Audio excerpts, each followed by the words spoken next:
Shalom, kita akan kembali sama-sama mendengarkan kebenaran firman Tuhan dan renungannya yang terambil dari Suluh Injil. Firman Tuhan pada hari ini terambil dari kitab Efesus pasal 5 ayat 22 sampai 33. Kasih Kristus adalah dasar hidup suami istri.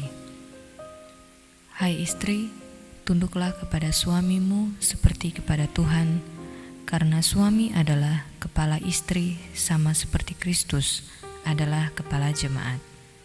Dialah yang menyelamatkan tubuh. Karena itu, sebagaimana jemaat tunduk kepada Kristus, demikian jugalah istri kepada suami dalam segala sesuatu.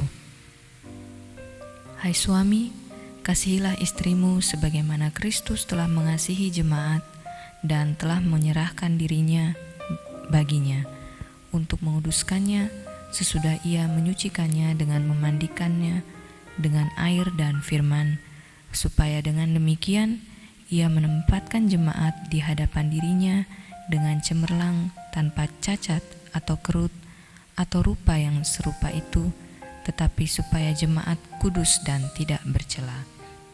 Demikian juga suami harus mengasihi istrinya sama seperti tubuhnya sendiri. Siapa yang mengasihi istrinya mengasihi dirinya sendiri, sebab tidak pernah orang membenci tubuhnya sendiri, tetapi mengasuhnya dan merawatinya sama seperti Kristus terhadap jemaat, karena kita adalah anggota tubuhnya. Sebab itu laki-laki akan meninggalkan ayahnya dan ibunya dan bersatu dengan istrinya, sehingga keduanya itu menjadi satu daging. Rahasia ini besar, tetapi yang aku maksudkan ialah hubungan Kristus dan jemaat. Bagaimanapun juga, bagi kamu masing-masing berlaku, kasihilah istrimu seperti dirimu sendiri, dan istri hendaklah menghormati suaminya. Demikianlah firman Tuhan. Renungan hari ini dengan judul Suami Istri Kristen. Beberapa orang laki-laki memilih pasangan hidup yang tidak bekerja dan memiliki penghasilan sendiri dengan alasan agar istri tetap tunduk dan menghargai suami. Tentu saja ini bukanlah pandangan yang benar. Sikap tunduk atau menghormati dan mengasihi sebagai suami istri tidak memiliki kaitan langsung dengan bekerja dan penghasilan. Relasi suami istri Kristen memiliki makna yang sangat unik karena terkait erat dengan relasi Kristus dan jemaat.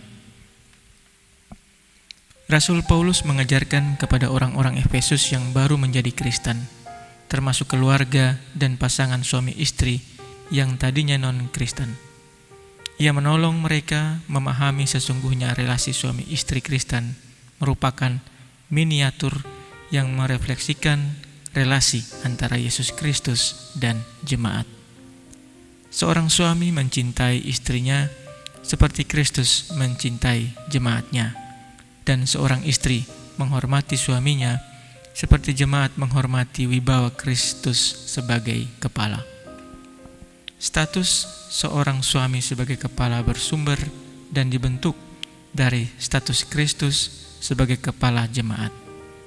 Suami menjalankan status kepala menurut perintah untuk mengasihi istri sama seperti Kristus terhadap jemaat.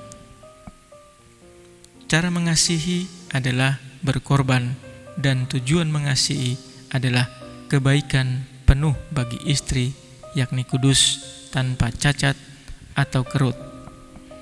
Seorang suami tidak akan mengorbankan istrinya, tidak menempatkan istrinya pada tempat yang lebih rendah, melainkan sama seperti dirinya sendiri, karena sukacita istri adalah sukacita bagi diri suami sendiri. Demikian pun sebagai istri menyatakan tunduk dan hormat kepada suami sebagai simbol jemaat yang tunduk dan hormat kepada Kristus Sang Kepala. Dengan memahami relasi seperti ini, Rasul Paulus menyatakan harapan kepada keluarga, khususnya pasangan suami istri, bahwa pernikahan mereka menjadi ideal jika keduanya sama-sama percaya kepada Yesus Kristus dan menghormatinya sebagai kepala baik dalam jemaat maupun dalam rumah tangga. Relasi suami istri Kristen tidak ditunjukkan semata-mata untuk mewujudkan tujuan prokreasi, memiliki keturunan. Lebih dari itu, melalui relasi suami istri Kristen menyatakan kesatuan dan keharmonisan relasi Kristus dan jemaat. Jadikanlah rumah tangga Kristen sebagai view orang lain dapat memandang Kristus yang penuh kasih dan layak dihormati. Sebagaimana jemaat dicintai Kristus, begitu pula seharusnya istri dicintai suami. Dan sebagaimana Kristus dihormati oleh jemaat, demikian seharusnya suami dihormati oleh istri. Amin. Demikianlah firman Tuhan dan renungannya hari ini. Tuhan Yesus memberkati kita. Shalom.